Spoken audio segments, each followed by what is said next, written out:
I think that it's really important that as a pastor, we're preaching and teaching about earth care, about energy, about renewable resources.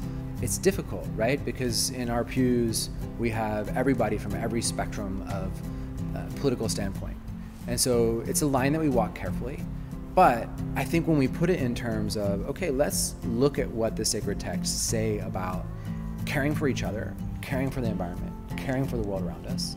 My name is Rustin Comer. I'm the pastor of Bethel in Encino, and our church is run 100% on solar energy.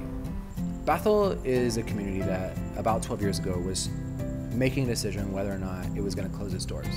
We were worshiping somewhere around 15 people, and people were tired, right? They had given up. They didn't have hope for what Bethel meant in the local Encino, Los Angeles community. And there were a couple of dreamers, people who said, wait a second, maybe God has us in this place at this time for a very specific reason. They crafted what they called the resurrection plan. Part of that resurrection plan was all about how do we become a sustainable community nested in our local neighborhood again. This represents the Dwayne Judish Memorial Courtyard. We chose when we built this space in honor of Dwayne to use environmentally friendly surfaces. But every piece of glue, every paint, every surface in here, there's no volatile organic chemicals, which means that our kids are safe and we're breathing good air.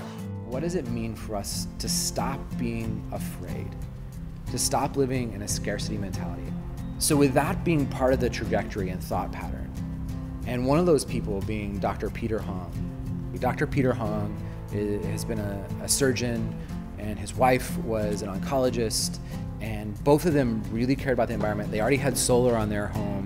He was on our church council.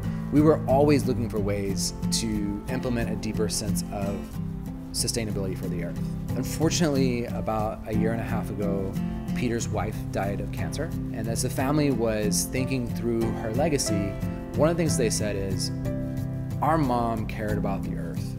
What would it look like for us to do something that would leave a mark on our local community in a way like none other? It says Bethel Encino ELCA's solar energy system is given by Dr. Peter Hong in loving memory of his wife, Dr. Gloria Hong. Which is a huge gift to a church of 130, right? It's revolutionary for us. Like, it set us on a whole different trajectory. We got our energy bill this week, and guess how much it cost us? $0. We had the first $0. Everything we were paying into our DWP bills, our electrical bills previously, which was $4,000 a month, that instead of just taking that money away and putting it in our back pocket, we were going to take that money, we were going to put it in an account. All of this is about sustainability, right? And what this allows Bethel to do is $40,000 a year in more ministry money because we're not having to pay for the electrical. So over 25 years, we're going to save Bethel over like $1.4 million. Of that $1.4 million, half of it's going to sustainability projects, including clean water wells, including changing the environment in our local neighborhood. And the other 50% of that is going to direct hands out ministry, all those things that are very near and dear to the Los Angeles and Encino community.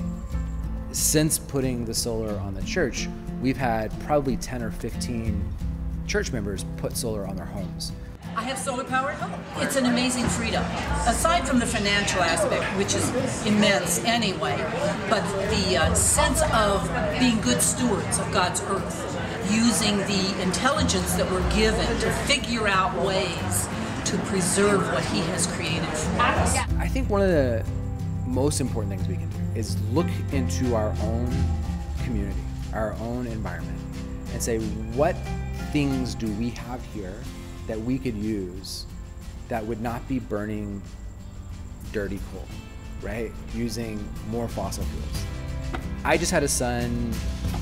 Having a son shifted everything for us because it wasn't just about us in the market and what are we gonna have at the end of our days, right? It's what does our 21-year-old son Jackson gonna face when he's 20, when he's 30? I don't know what the future holds, but I know that the future has hope. right? I know that if this community of 20 people can craft a plan that saves it from ruin and allows the church to grow to a very sustainable number over the last 10 years, that if we can do that here in Encino, that it can be done elsewhere. Choosing to be sustainable, choosing to make our homes more sustainable, choosing to make our way of faith more sustainable in this world. Help us be good stewards of the earth, good neighbors to all those with whom we share it, and bless us in all our efforts to live gently in your creation.